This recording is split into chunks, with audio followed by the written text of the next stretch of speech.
Hey, are we up right now? Hey, we're protecting your skin from the sunshine in the springtime and summer. We had, my daughter was on spring break last week in Orange Beach. My son was down there. We got another round this week, another round next week, and we got to protect the skin. So you see these SPF products out there, and you might want to know which one is really the best one for you. Dr. Holly Gunn from the Cahaba Dermatology and Skin Health Center joins us with more on that. When I was a kid coming up, we had baby oil. And we did it, and we fried our skin, and I've had little pre-cancers taken off my skin already. I was showing them in the break.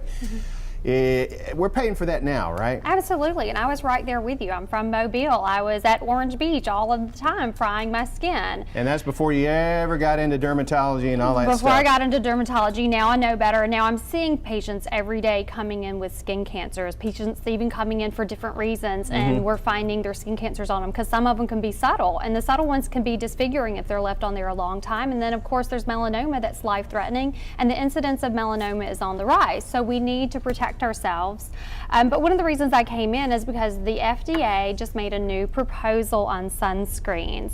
And this comes after all of the bans that we've been hearing about. Hawaii starting to ban some sunscreens. They're thinking about some places in Florida. They're banning sunscreens? They're banning some sunscreens. So we really need to think about what we're putting on our skin. And the reason that it started is because some of the coral reefs started to die. They were getting bleached out. And they're finding out that it is mainly the chemical sunscreens, especially one of them. So they're banning oxybenzone and octinoxate, and that doesn't mean that they're bad for us, but the FDA just put out a statement going, you know what, we don't know if they're good for us. We don't know if they're good for our environment. We do know that 2 ingredients are considered what they're calling GRAS, generally recognized as safe and effective. And those only 2 ingredients are zinc oxide and titanium dioxide. Now zinc oxide, wasn't that the white stuff you stick on your nose? Right, which is why they have other sunscreens, because we don't like the white stuff on our nose. We want sunscreen to look good and feel good on our bodies. So what can we use? But to what expense? Well, when I went to 4 different stores yesterday, including our own store. It's really difficult. 9 out of 10 times I'm looking at the back of the bottle and they have the chemical sunscreens on them. So I brought things that were purely mineral sunscreen based.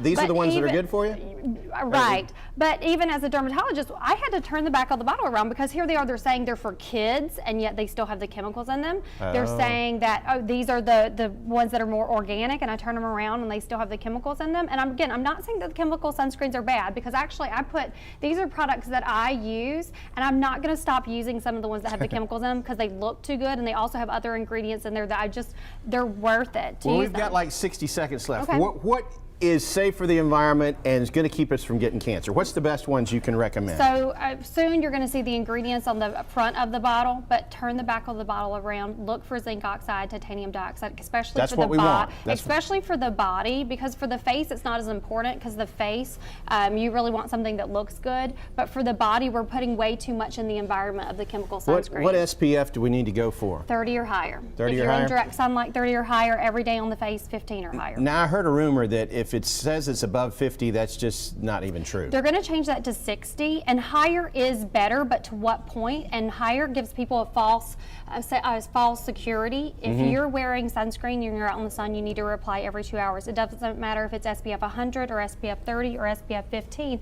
It generally stops working. Well, I got me a straw hat, and I wear that in the summertime, and that's one of the best things you can do, right? Absolutely. Hats, cover-ups, wearing sunglasses, but you cannot avoid using sunscreen when you're in direct sunlight, because the tips of the nose are still going to get the back of the neck, the back of the hands. The nose is the most common place for skin cancer because it's the first thing that walks out the door. Okay, and for those of us that have already fried our skin, I guess we need to find us a dermatologist to look at these pre-cancers and things like that so they don't become skin cancer. Absolutely. If you have something that you're worried about, I would much rather tell you, hey, this is okay, than miss something that could be bad. I might need to come see you.